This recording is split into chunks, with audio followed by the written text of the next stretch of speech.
close till I get up. Time is barely on our side. I don't wanna waste what's left. مجھے پھر اس کی آواز ابھرتی ہوئی محسوس ہوئی۔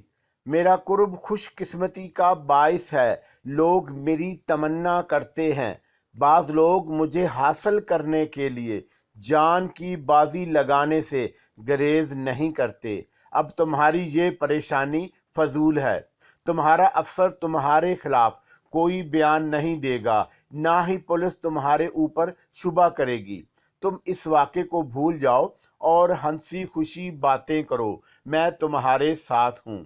اب ہنسنے بولنے کے لیے کیا رہ گیا ہے؟ ملازمت تو تم چھڑوا چکی ہو، میں نے جھلا کر کہا۔ معلوم ہوتا ہے میرے برے دن آ رہے ہیں۔ برے دن میرے ہوتے ہوئے تمہیں کوئی فکر اور غم کرنے کی ضرورت نہیں۔ ملازمت ملنا آسان بات نہیں، میں تل ملا کر بولا۔ اس ملازمت کے لیے مجھے کیا کیا پاپڑ بیلنے پڑے تھے۔ ملازمت جانے سے کیا فرق پڑتا ہے؟ اس نے سرگوشی کی۔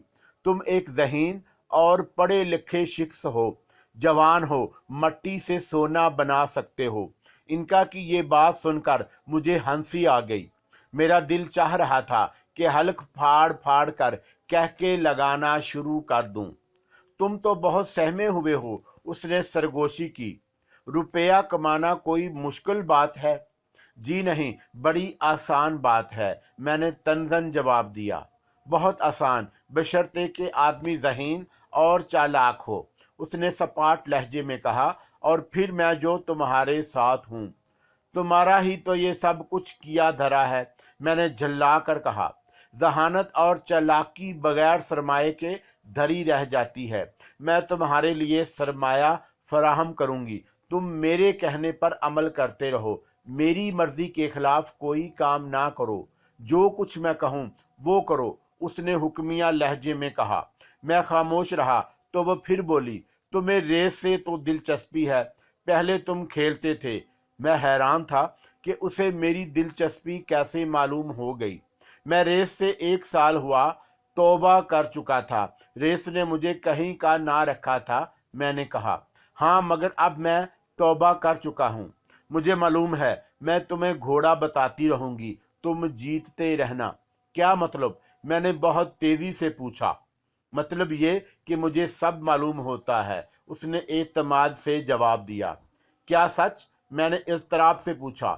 انکا کا تمہارے ساتھ رہنے سے پھر کیا فائدہ؟ اس نے ناز سے کہا۔ یہ طلسماتی باتیں مجھے ایسے لگ رہی تھی جیسے میں کسی سینما ہال میں بیٹھا الادین اور جادو کی انگوٹھی سے متعلق کوئی فلم دیکھ رہا ہوں۔ لیکن جب میں نے انکا کی بات کی تصدیق کی خاطر ریس میں دوبارہ دلچسپی لی تو وارے کے نیارے ہو گئے۔ میری جیبیں بڑے بڑے نوٹوں سے بھر گئیں۔ مجھے یاد ہے ریس جیت کر جب میں آیا تو نوٹوں سے میری جیبیں بھری ہوئی تھی۔ میں حیرت زدہ تھا۔ تم حیران کیوں ہو رہے ہو جمیل صاحب؟ انکا کی سرگوشی ابھری۔